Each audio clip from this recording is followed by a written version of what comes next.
BP இது ஒரு பெரிய ப்ராப்ளம். சின்ன வயசுலேருந்து வயசானவங்க வரைக்கும் யாரை பாரு நான் பிபி பேஷண்ட்டு. இப்போ சின்ன வயசுலேருந்தே மருந்து சாப்பிட்டுக்கிட்டே இருக்காங்க பிபிக்காக. ஏன் இவ்வளோ? இந்த பிபி ஏன் வருது? நம்ம தான் வர வச்சுக்கிறோம். எடுத்ததுக்கெல்லாம் டென்ஷன், எடுத்ததுக்கெல்லாம் ஷார்ட் டெம்பர். எப்படி பிபி வராமல் இருக்கும்? நம்ம நடைமுறை பழக்க வழக்கங்களை நம்ம மாற்றி அமைச்சுக்கிட்டோம்னா இந்த பிபியே வராதுங்க.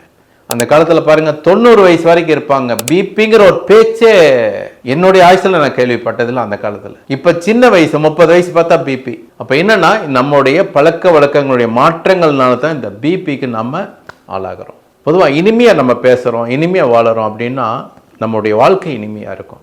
உதாரணத்துக்கு சொல்லப்போனால் ஒரு அந்த காலத்தில் தந்தி வரும். தந்தி எத்தனை மணிக்கு வரும் தெரியுங்களா? நைட்டு ஒரு 12 மணி 1 மணிக்கு வரும். தந்தின்னு வந்தாலே அது ஒரு பேட் நியூஸ் தான் அப்படிங்கிற மாதிரி ஒரு நடைமுறை பழக்கத்துக்கு கொண்டு வந்தாங்க. அப்போது போஸ்ட்மேன் கதவை தட்டி தந்தி வந்திருக்குன்னா இங்கே வீட்டில் மயக்கம் போட்டு வந்துடுவாங்க. இப்போ என்னென்ன பிபி ரைஸ் ஆயிடுது. அப்போது நம்மளுடைய உணவு பழக்க வழக்கங்கள் நம்ம முதல்ல மாற்றிக்கணும். அதாவது முடிஞ்ச வரைக்கும் ஆயில் ஃபுட்டுகள் அவாய்டு பண்ணிக்கோங்க. காலையில் நடைப்பயிற்சி எடுங்க. மனசை ரிலாக்ஸாக வச்சுக்கோங்க.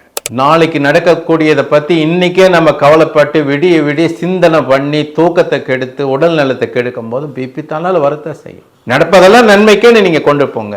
நம்மளுடைய இன்னையோட கடமைகள் என்ன? அந்த கடமைகளை முழுமையாக நீங்கள் செஞ்சிட்டிங்கனாலே மன அமைதி ஆயிரும். நம்முடைய நடைமுறை பழக்க வழக்கங்கள், உணவு கட்டுப்பாடுகள் இதை நம்ம கரெக்டாக நம்ம பேணி பாதுகாத்து வந்தாலே நம்மளுடைய உடல் ஆரோக்கியத்தை நம்ம பாதுகாத்துக்கலாம். இந்த ப்ரெஷர் வந்ததுனால அதை ஒட்டி பிறந்த இரட்டை குழந்தை மாதிரி சுகர் தொடர்ந்து வந்துடும். யாருக்கு ப்ரெஷர் வருதோ அவங்களுக்கு அடுத்த செகண்ட் சுகர் கொண்டு வந்துடும். யாருக்கு சுகர் இருக்குதோ அவங்களுக்கு கண்டினியூ ப்ரெஷரையும் கொண்டு வந்துடும். இது ரெண்டும் ஒட்டி பிறந்த இரட்டை குழந்தைகள் மாதிரி. சுகர் வந்துருச்சு அப்படின்னா நம்ம லைஃபே பகுதி வீணா போன மாதிரி ஆயிடும். இப்போ நம்முடைய நோய்களை நம்ம தான் சம்பாரிச்சுக்கிறோம்.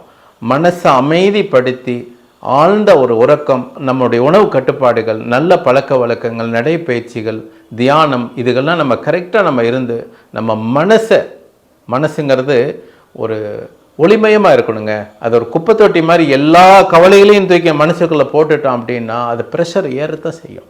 அதனால் மன அமைதியோடு வாழுங்க. ப்ரெஷருங்கிற நோயே உங்களுக்கு வராது.